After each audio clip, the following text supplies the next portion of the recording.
Mirad que nadie os engañe. Muchos falsos profetas se levantarán. Algunos apostatarán de la fe. Harán mercadería de vosotros con palabras fingidas. Porque no vendrá sin que antes venga la apostasía. No acumuléis tesoros en la tierra donde la polilla y el orín corrompen, y donde los ladrones irrumpen y hurtan, sino acumulaos tesoros en el cielo, donde ni la polilla ni el orín corrompen, y donde los ladrones no irrumpen ni hurtan, porque donde está tu tesoro, allí estará también tu corazón. Mateo 6, 19, 21. La iglesia protestante ha perdido totalmente el enfoque y terminó cayendo en el mismo deseo febril que criticaba del catolicismo allá en el siglo XVI, cuando sucedió la Reforma. Nos hemos convertido en una iglesia materialista y egoísta, atada a las pasiones de la posesión de aquello que, como bien decía el Mesías, la polilla y el orín corroen, olvidándonos de los tesoros del cielo. Bienvenido a Apostasía. El materialismo es un tema de contenido básico ético y aunque puede suscitar cierta controversia entre los creyentes, nos preguntamos, ¿en qué medida el condicionamiento materialista de nuestra sociedad está influyendo negativamente en la vida de las iglesias? Hablar de materialismo desde un enfoque bíblico absorbido por una sociedad evidentemente hedonista es entrar en una importante confrontación, no solo dialéctica, sino también moral y espiritual. Entre el mensaje de la propia escritura y la situación evidente de nuestro cristianismo actual, sobre todo en los países desarrollados donde la valoración excesiva de lo material ha calado de una forma considerable, de ninguna cosa tengo necesidad. Es verdad que existen diversas concepciones sobre el tema, y además está lleno de matices que muchas veces son difíciles de precisar. Hay distintas maneras de entenderlo y aplicarlo, desde las más descaradas hasta las más sutiles y suavizadas por el mal, que pasadas por el molde del relativismo tan generoso y cortés, camuflan el materialismo de nuestra sociedad como algo tan normal y necesario, que es casi imposible desprenderse por completo de toda su influencia. En realidad es un tema que se ha de tratar con máximo rigor, ya que esta horrenda mentalidad se ha introducido en la iglesia, y es utilizada por el adversario que tan cordialmente nos ayuda a presentarla de una forma compatible con la fe.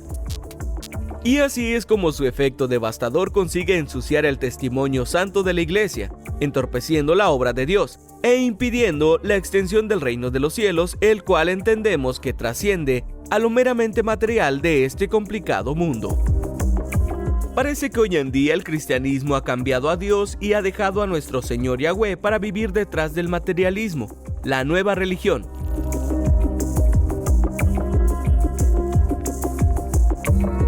Ya no importa si la doctrina es sana, si se enseña conforme a lo que escrito está, sino que ahora se buscan congregaciones llenas de personas incautas que creen que por dar todos sus bienes a otros serán salvos por vivir una vida desordenada y desagradable delante de los ojos del Altísimo.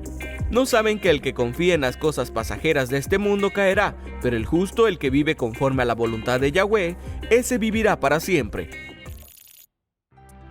La codicia y la avaricia han hecho que la religión sea un negocio para muchos pastores, líderes y evangelistas, quienes se enriquecen con promesas y palabras fingidas para obtener dinero de los creyentes que creen como máxima premisa la interpretación torcida de la Escritura y se dejan embaucar por estos estafadores, cuyo gancho de engaño es la fe. Estos líderes no estimulan a los creyentes a vivir agradablemente a Dios. Para estos falsos maestros no existe un evangelio o buenas nuevas del reino, sino únicamente la prosperidad material para hoy. El desconocimiento y falta de estudio permiten que muchos sean engañados por estos falsos líderes en intrincadas organizaciones religiosas que piden a sus siervos que dejen dinero, bienes y todo tipo de posesiones porque así tendrán bendición de Dios, cuando Yahweh establece en su palabra que solo el que obedezca es aquel que será bendecido, pues será tomado por justo. Un investigador hace mucho tiempo mencionaba que los religiosos han convertido a Cristo y su sacrificio en el mejor negocio del mundo, convirtiéndose en lo mismo que aborrecieron de los protestantes cuando Martín Lutero el 31 de octubre de 1517 publicó sus 95 tesis en contra de la compra y venta de indulgencias, práctica de la Iglesia Católica. Hoy esas indulgencias dentro del cristianismo se llaman pactos y en varias corrientes te piden que lo hagas con dinero, posesiones, inmuebles, etc., con la promesa de que estas cosas harán que el Señor voltee y bendiga sus vidas. La verdad es que nada está más lejano de la realidad que esto. Muchos predicadores populares centran su mensaje en buscar a Dios con base a tener dinero, riquezas y éxito en lo material. Pero esto es lo que Dios hace. Dios te pide, entrégamelo primero. Es lo que tú vas a recibir al principio del mes. Y cuando tú le das lo primero a Dios, tú estás pensando en una unidad. Pero Dios no está pensando en una unidad. Dios está pensando en todo el año. El evangelio de ellos siempre se centra en el yo, mientras que la Biblia enseña a centrar nuestras vidas en Dios. Yo prohíbo que el espíritu de pérdida me quite a mí mis propiedades. Y porque Él es Dios, debemos buscarle con base a la misericordia que ha tenido con nosotros, su amor, su fidelidad, su justicia, su carácter y no un capricho materialista. Y yo me levanté y le dije, Señor, me aparece mi anillo, mi arete, me aparece mi dije, todo lo que me dieron mis hijos. Nosotros le debemos todo, es cierto, pues el Señor, por su sacrificio en la cruz, nos hizo aceptos de nuevo delante del Padre, perdonó nuestros pecados, nos transformó para formar parte de su iglesia, y por el solo amor con que nos amó, nos hizo hijos de Dios el Padre, aun cuando éramos sus enemigos. Ese es el único fundamento del cristianismo para servir a Dios. El único pacto en el que el Señor desea que tú y yo entremos es el que hizo con su pueblo, el cual renovó a través del Mesías. Nada en este mundo hay que no pertenezca al Señor, por ello a Él no le importa cuánto hay en tu cuenta, cuántos autos tienes o propiedades. Le interesa un corazón y una mente dispuestas a recibir la instrucción y obedecer para que se glorifique en ti. Cuando nuestra confianza está en las cosas y no en el Señor, y la mirada se ha desviado del gran sacrificio que Yeshua hizo en ese madero, estamos en un grave error sometiéndonos a juicio de condenación para nosotros y para quienes arrastramos.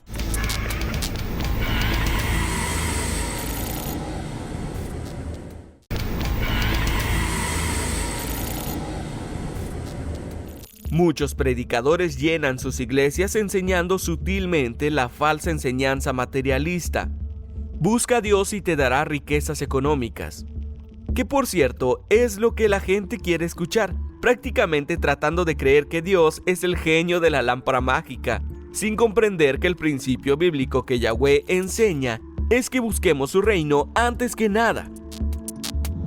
Muchos pastores que buscan atrapar incautos con la premisa que Dios te sacará de la pobreza con solo dejar una módica cantidad en sus bolsillos primero, nada tiene que ver con la verdadera razón del Evangelio y utilizan pasajes de la Escritura como Isaías 55 para sustentar su abominable evangelio diferente, como bien lo explica Pablo o Saulo de Tarso.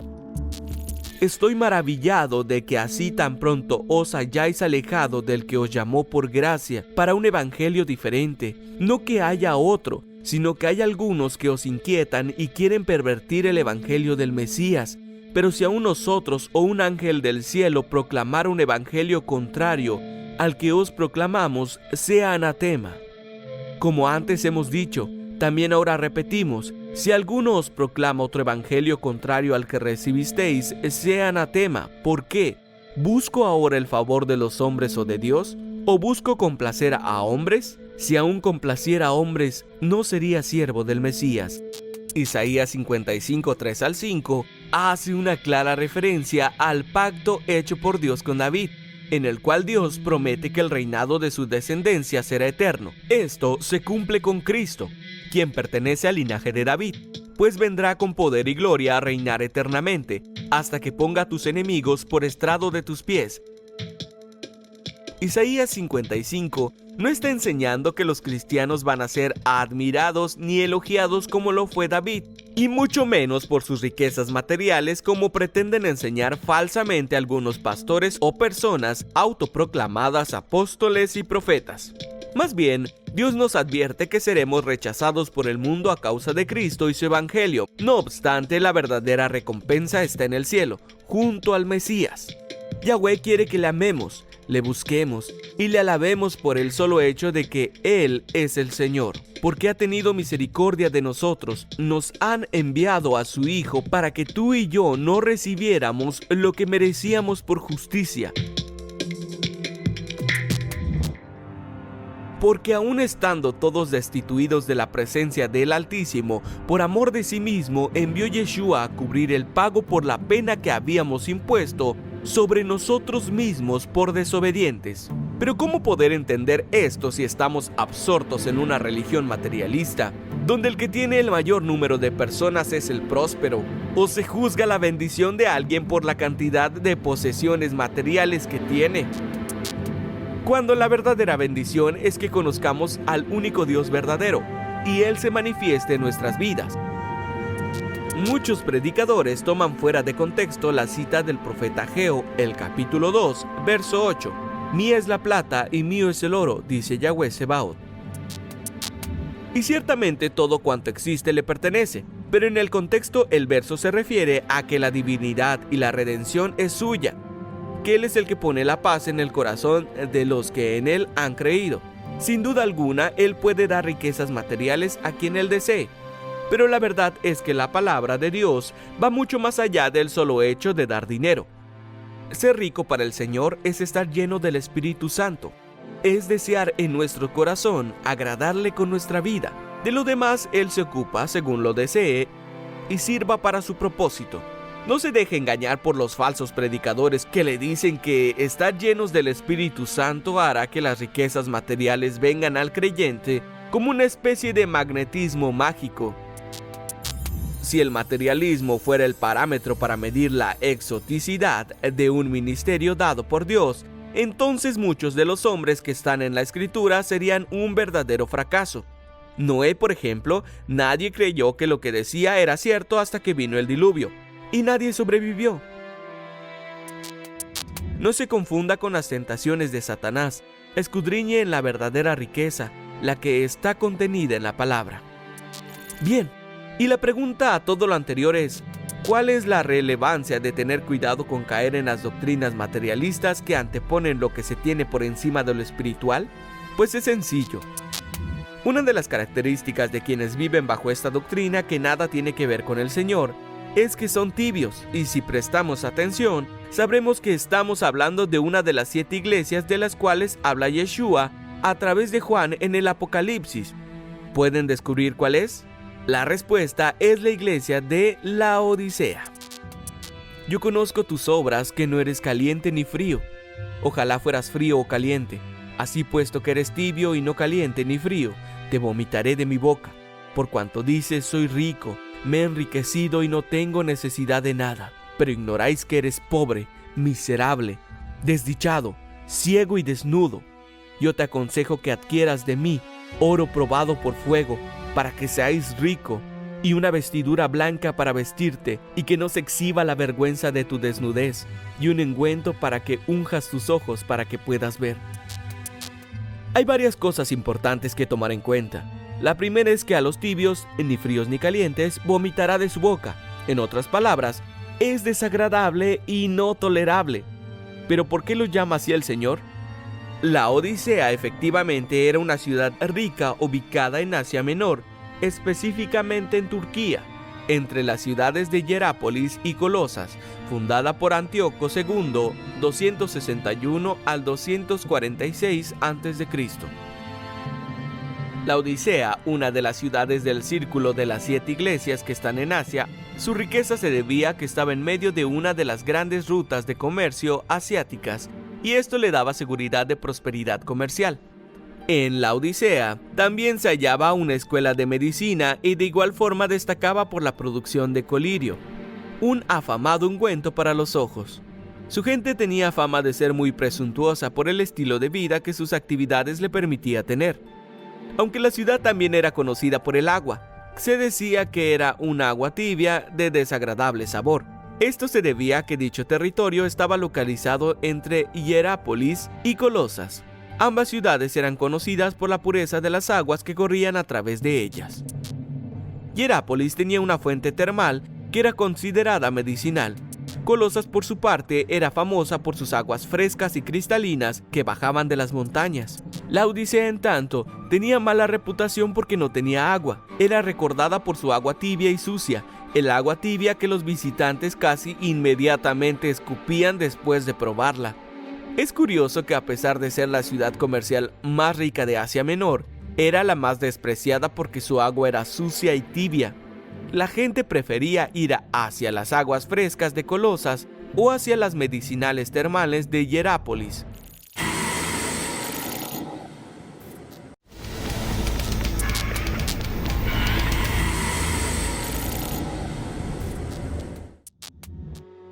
La Odisea, una de las ciudades del círculo de las 7 iglesias que están en Asia, su riqueza se debía a que estaba en medio de una de las grandes rutas de comercio asiáticas, y esto le daba seguridad de prosperidad comercial. En el Valle Lico se producía una lana negra brillante muy cotizada, el elemento principal de mantos y alfombras que hicieron famosa la ciudad. En la Odisea también se hallaba una escuela de medicina y de igual forma destacaba por la producción de colirio, un afamado ungüento para los ojos. Su gente tenía fama de ser muy presuntuosa por el estilo de vida que sus actividades le permitía tener. Aunque la ciudad también era conocida por el agua, se decía que era un agua tibia de desagradable sabor. Esto se debía a que dicho territorio estaba localizado entre Hierápolis y Colosas. Ambas ciudades eran conocidas por la pureza de las aguas que corrían a través de ellas. Hierápolis tenía una fuente termal que era considerada medicinal. Colosas, por su parte, era famosa por sus aguas frescas y cristalinas que bajaban de las montañas. La Odisea, en tanto, tenía mala reputación porque no tenía agua. Era recordada por su agua tibia y sucia, el agua tibia que los visitantes casi inmediatamente escupían después de probarla, además de que no tenía ningún beneficio. Es curioso que, a pesar de ser la ciudad comercial más rica de Asia Menor, era la más despreciada porque su agua era sucia y tibia. La gente prefería ir hacia las aguas frescas de Colosas o hacia las medicinales termales de Hierápolis. Yahweh nos dice con claridad que nos es necesario tomar una decisión y ser congruente con ella si lo vamos a seguir. Esto debe ser con el corazón puesto en él y dejar de lado las cosas de este mundo que se corroen, pues no son más que vanidad. Yahweh nos está invitando a dejar de correr tras el viento. Si bien no hay que adoptar una postura extrema, es completamente lícito disfrutar de las buenas cosas que Yahweh nos ha dado, pues como afirmó el apóstol Pablo, a los ricos de este mundo recomiéndales que no sean arrogantes ni pongan sus esperanzas en las riquezas, que son inciertas, sino en Dios, quien nos provee abundantemente de todas las cosas para disfrute, que hagan el bien, que sean ricos en buenas obras, que sean generosos, dispuestos a compartir, atesorando para sí mismos un buen fundamento para el tiempo venidero, a fin de que echen mano de la verdadera vida. El materialismo es una mentalidad, valga la expresión, que valora excesivamente los bienes materiales. Es aferrarse a lo que da seguridad y bienestar, a partir de lo que este mundo ofrece. Es básicamente una actitud, una forma de entender las cosas que no tiene en cuenta la perspectiva eterna. Así, el materialismo se sitúa a la altura de Dios, acomodándose en el trono que pertenece al Señor y declarándose el soberano de sí mismo. Soy rico y me he enriquecido, declara la iglesia en la Odisea. El materialismo se ha convertido en una forma de vida. Es lo que da sentido a los sentidos. Ha creado la sociedad del bienestar, del estar bien, de la comodidad, de la opulencia, de la búsqueda de un sinfín de métodos para ofrecer el máximo contentamiento al ser humano. En lo que concierne a nuestro devenir cristiano, en muchas ocasiones nuestras vivencias no son controladas por la fe, ni entendidas desde el propio espíritu, sino solo por los sentidos materiales: vista, tacto, oído, olfato y gusto. Cada uno de ellos representa una puerta que se abre hacia el materialismo. Esto sucede cuando es nuestro cuerpo, carne, la que impera sobre la mente y no el espíritu en comunión con el Señor. En esto, la iglesia de la Odisea fue el vivo ejemplo de congregación materialista que había dejado fuera a Yeshua, declarando en su aparente seguridad: me he enriquecido y de ninguna cosa tengo necesidad. De modo semejante, nuestras iglesias, en la práctica, parecen no necesitar a Dios, y probablemente sea porque la sociedad materialista nos proporciona todo lo que precisamos, más bien lo que nos hace creer que necesitamos, para saciar nuestra sed de forma momentánea, como un placebo que nos convence de la mentira. De esta manera tenemos todos los sustitutos de Dios, que por otra parte son más fáciles de conseguir. Y este es el engaño de Satanás. El camino ancho siempre está disponible, y es justo en este punto de nuestra depravación como pueblo, como sociedad, como iglesia, que el Señor advirtió. Y debemos saber esto, que en los últimos días vendrán tiempos difíciles, porque los hombres serán egoístas, amigos del dinero, arrogantes, soberbios, difamadores, desobedientes a sus padres, ingratos, irreverentes, sin afecto natural, implacables, calumniadores, intemperantes, crueles, enemigos de lo bueno, traidores, impetuosos, envanecidos y amigos de los placeres más que de Dios, que tendrán apariencia de piedad, pero negarán su eficacia. Apártate de ellos, porque de estos son los que entran furtivamente en las casas y toman cautivas a mujercillas cargadas de pecados, llevadas por diversas pasiones, los cuales siempre están aprendiendo y nunca pueden llegar al conocimiento pleno de la verdad. Y de la manera que Janés y Jambres resistieron a Moisés, así también estos resisten a la verdad, hombres de mente corrompida y réprobos en cuanto a la fe. Nuestro mundo, presidido por el Dios de este siglo, genera una esclavizadora dependencia hacia los atractivos recursos que ofrece, induciéndonos a ser cada vez más independientes de Dios, de tal manera que podemos llegar a olvidarnos casi por completo de Él. Ya fue advertido por el Señor, que conoce bien nuestro corazón, con casas llenas de todo bien que tú no llenaste, con pozos excavados que tú no cavaste, y con viñas y olivares que tú no plantaste, y comas y te hartes, guárdate de olvidar a Yahweh, que te sacó de tierra de Egipto, de casa de esclavitud. Temerás a Yahweh tu Dios, a Él servirás, y en su nombre jurarás. No iréis en pos de dioses ajenos, de los dioses de los pueblos que os rodean, porque Yahweh tu Dios, que habita en medio de ti, es Dios celoso. No sea que el furor de Yahweh tu Dios se inflame contra ti, y te destruya de sobre la faz de la tierra. Tal vez no nos demos cuenta, pero las aguas del materialismo nos arrastran hacia la sequía espiritual, y la palabra de Dios es más que concluyente. Raíz de todos los males es el amor al dinero, a lo material. Esta concepción materialista, por desgracia, está cada vez más arraigada en el trabajo, en la escuela, en la familia, en los medios de comunicación. Incluso en las relaciones interpersonales podemos apreciar una autosuficiencia cada vez más creciente, que nos ha llevado a practicar la tibia indiferencia hacia nuestros semejantes, haciendo así agresión a la recomendación ética de nuestro Señor.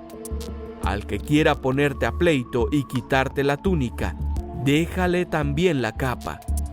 Tengamos cuidado, porque podríamos estar cayendo en la apostasía.